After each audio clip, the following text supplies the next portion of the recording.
Okay, so today, first of all, welcome to the Flipping and Wholesaling Houses in New York show by Michael Pinter, where I help you get started wholesaling or flipping or rehabbing houses in New York, or if you're already doing it, I'll help you grow your business.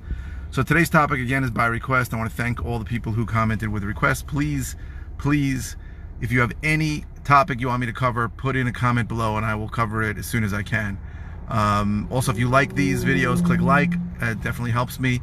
And go to howtoflipnewyork.com for more information about how I can help you. Also, you'll see above on Facebook and below on YouTube. Please subscribe on YouTube.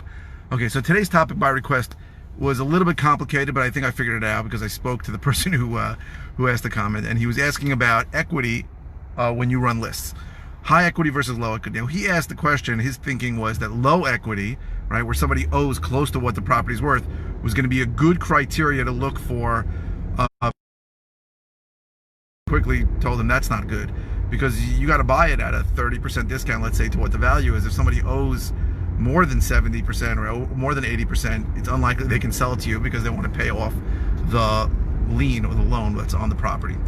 But high equity is something that a lot of investors put as a criteria on their list. And I got to tell you that equity on lists is probably not the greatest criteria for two reasons. First of all, it's a guess, right? Now, what is equity based on? Equity is based on an assumption of what the property value is, and we all know that that can be very different. The list provider that's giving you the equity doesn't really know what the property's worth. The list provider is guessing what the value of the property is worth. If the person bought, all they know is the value that the person bought the property at. But if that person invested $200,000 into the house, the value is going to be much higher.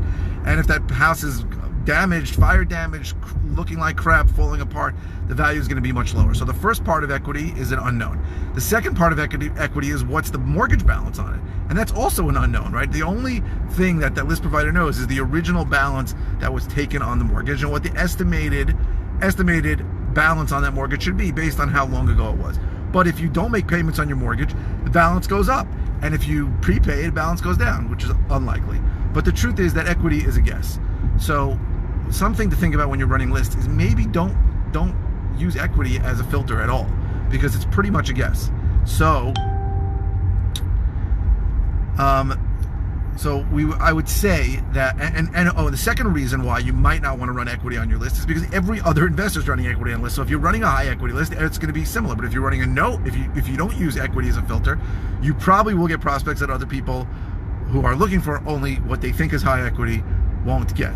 So I do use equity after having said that on some of my lists, but I'm starting to think that equity should not be criteria on any of my lists, and it's something I'm definitely going to not use going forward. I want to see how it affects my data and how it affects the performance. But as I've been thinking about it and talking to real deep data analysis guys, I'm starting to think that equity is not a good criteria to use.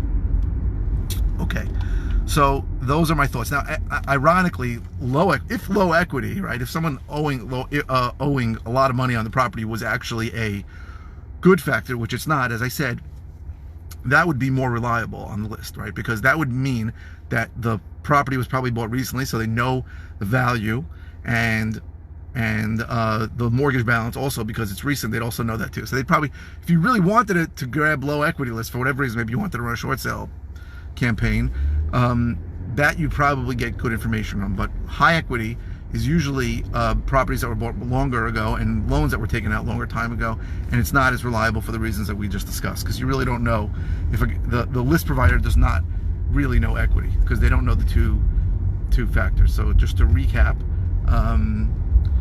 equity is based on value of the property, which the list provider really doesn't know. They only know the property value, the purchase price, and the mortgage balance was which the list provider also doesn't know, because they only know the balance when they took out the most recent loan. So I'm a bigger fan of running a list with no equity, but having said that, I still use equity, but I'm starting to phase it out because I think it's a fool's game, because it's a guess. So that is my tip for today. My answer, again, please leave comments and give me topics that I can talk about. I want to help. My phone number is below.